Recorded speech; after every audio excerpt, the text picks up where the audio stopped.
and they just listen. It's nice to see a show that listens to the audience. Thanks for tuning in to the No Plans Podcast. Now subscribe, hit that like button, and enjoy the clip.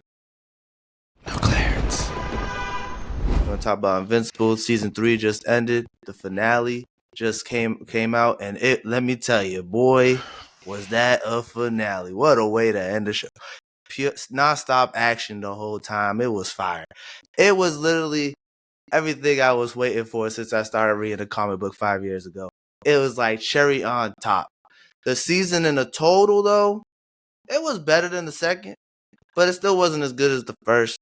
I think that it started off real strong, got a little slow in the middle, and then towards the end, the last 2 episodes was like, that's where they put all the money into the show, for sure. Like, the animation was a little bit better. They stepped it up in the last 2 episodes.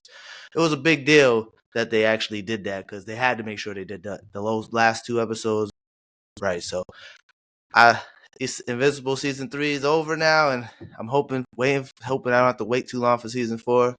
This season, I'm gonna give it like an 8 out of 10, and I recommend y'all can check it out. I don't know if y'all like the show; it's animated and all, I ain't got no problem with animation. Cartoons ain't everybody's cup of tea, so you know what I'm saying. But that's true. Season 3 was good. Season 3 was really good. I think they really listened to the audience after season's end about like what they need to fix. Okay. Yeah, so because after the first season was like 3 years, and there was like, we know we're gonna make sure the next season comes out faster after we do season 2. Season 2, they took like a mid-season break, and people hated it. There was like, when they dropped the trailer for season 3, like, okay, we know we ain't gonna do no breaks this time, and we're gonna make sure the seasons come out every year. So, and they just listen. It's nice to see a show that listens to the audience. So. Good show. Yeah, many of them don't. Yeah. Have they run out of stories from the comics, or is there plenty more to go? Man, they ain't even halfway through. Oh, that's good. So they should be able to produce. They should be able to produce the content. There could be at least four more seasons, at least. Yeah, I'm saying in like an expedient amount of time. Yeah, if the story's pretty much already written, you just got to put it in things too. They change things, and it takes a long time to animate stuff. Fair. So like, unless they're working on the animation nonstop, like right now, yeah, like so, like it makes sense. It's a big thing happening in the animation world in general. Like anime, even they're like anime. Them in Japan, they don't got the same label as we got. So, them animators in Japan, man, they be going through. You know what? I 20 hours heard nonstop, no breaks. That it's bad. In Japan, if you're late to work, you will like get docked in your pay. Like you won't get paid for the day. Some of them even jobs, though you like still showed up, you're just late. They'll dock your whole check for the day. Dang, so you don't get paid so it's the very whole day? They're very strict about like. Damn, working. I know my job used to dock your pay by the minute. So like you like 15 minutes late. They said this whole day you was unpaid. Yeah, that's insane. But yeah, no. So it's good to see that Invincible is up on the up and up. One of my favorite comics of all time. You know, I've been a fan for a while, so it's really good. I know that you're big in the animation realm. Where are you putting Invincible? You know, as a general, because there's a lot of animated shows. So I don't want you, you know, you don't have to do a precise order, but are you putting this in the top, in the middle of like favorite of animations? All time? The ones that you, Tyler, I feel like all time is hard though. Of all time, or just my personal favorite? Your personal. I'm talking about your personal favorite. Animation wise, it ain't top 10, but anime is a different level. Okay, like, let's American animation. I give it. It's up there, like 5. It's my favorite. It's my favorite show. Personally, it's in my top 3. But like, if I'm gonna be objective, I say it's like top 5. I've seen a lot of better American animated like cartoons and stuff. So maybe top 10. It's not the best animated, to be honest. Like I will admit, people complain about it every season. So like, have you? I still don't know what folk looking for in these animations. What is what's a good animation supposed to look like? You could tell, Tyler. You'd be able to tell.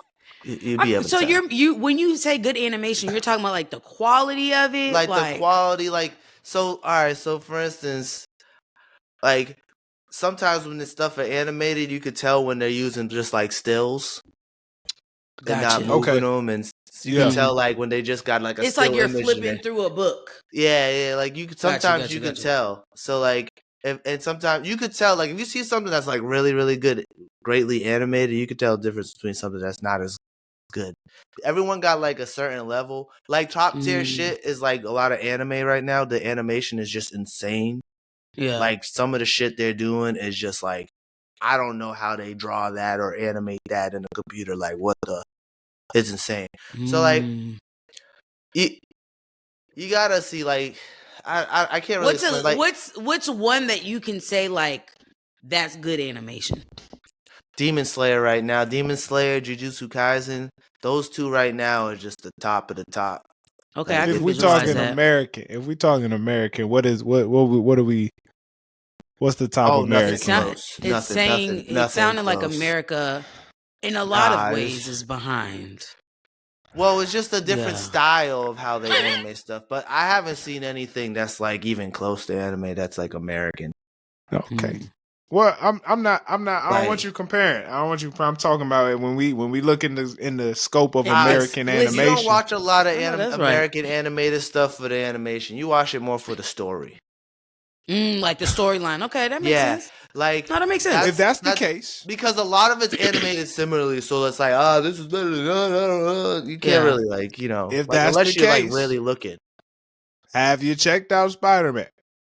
Like I said, I felt like the animation he was style. trying to get you there, you know. I'm gonna tell you for the third week in a row, I don't really think I'm not a fan of the animation style, so I'm not gonna watch it. When I say that, like American animation, a lot of times put story over like quality is because shows like Spider-Man. The story's probably heard pretty good, but I'm not a fan of it. Like top tier right now, if American is X-Men 97. Okay, so the old school feel. That's what. No, that's it gives that too, but like it's like you could tell that they're doing like new school animation with that stuff. It's like a retro spin on the old school joints. Not really like that. It's just like how it's animated, like the colors, the brightness, like how everything moves. Yeah, that's what I'm talking about. They put it together.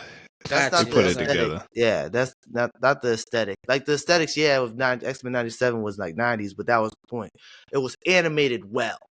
Gotcha. Okay. So I gotta that's like top if you think of American. I'm trying to think of others, but again, it's not really like the focus point. Yeah. Okay. That's real. But Invincible's good. Okay, I'm gonna give it I will give it a shot. How long is it? When I can. They're hour-long episodes, unfortunately. Oh, he's gonna give that a shot. Okay. Yeah. No clearance.